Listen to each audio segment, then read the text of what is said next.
हाँ दोस्तों, मोबाइल की दुनिया में आपका स्वागत है। जैसा कि आप थंबनेल से जान चुके हैं, ज़मीन का बंटवारा किस प्रकार से हुआ।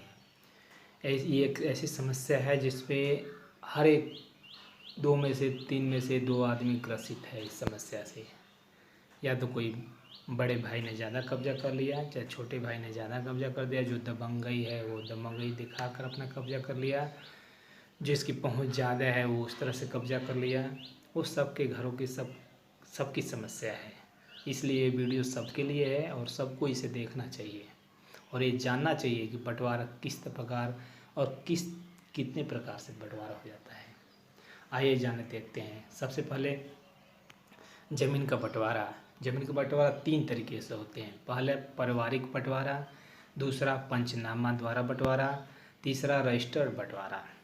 पारिवारिक बंटवारा एक प्रकार से परिवार में ही सब लोग मिलजुल कर बंटवारा कर लेते हैं। जिस प्रकार मान लीजिए परिवार में पिताजी पी और उनके 3 बेटे ए बी सी, तीनों के बीच बंटवारा करना हो तो पी नहीं रहे, तब ए बी सी ने आपस में मिलकर आपस में ही अपनी ज़मीन का बंटवारा कर लिया। मतलब अमुक ए इस ज़मीन को यहाँ पे काबिज होगा, बी यहाँ पे होगा, सी यहाँ पे होगा, ये हिस्सा आपस में बराबर कर लिया। इसी तरह से पंच बंटवारा भी पंच जो भी आते हैं और वो ए बी सी के मुताबिक जिसको सही लगे, जिसके लिए उचित हो, उसकी जगह पे वो बंटवारा करके वहाँ लिखित जो भी एक कागज़ पर जैसे सफ़ेद पेपर पर ही लिख कर ऐसे बंटवारा करके अपना साइन करके वो चले जाते हैं। लेकिन ये दोनों बंटवारे, पारिवारिक बंटवारा और पंचनामा बंटवारा, दोनों उतना ठोस नहीं है। पंचनामा बंटवारा जैसे ये यूज भी होता है कोर्ट में, लेकिन उसका उतना विश्वसनीय नहीं है। पारिवारिक बंटवारा तो ऐसे ही नहीं है। मान लीजिए ए ने कहीं ज़मीन ले लिया, जो बाद में वो चक रोड पे चाहे रास्ते पे निकल गई, उसकी वैल्यू ज़्यादा हो गई। बी ने जो ज़मीन ले लिया वहाँ पे कुछ नहीं रहा, वहाँ रास्ता भी नहीं रहा। सी का भी सेम हो गया। तो बी का जो भी लड़का होगा बाद में ऑब्जेक्शन कर सकता है, वो कोर्ट जा सकता है कि मुझे भी उस ज़मीन में हिस्सा चाहिए। इसलिए दोनों बंटवारे जो हैं उचित नहीं लगता।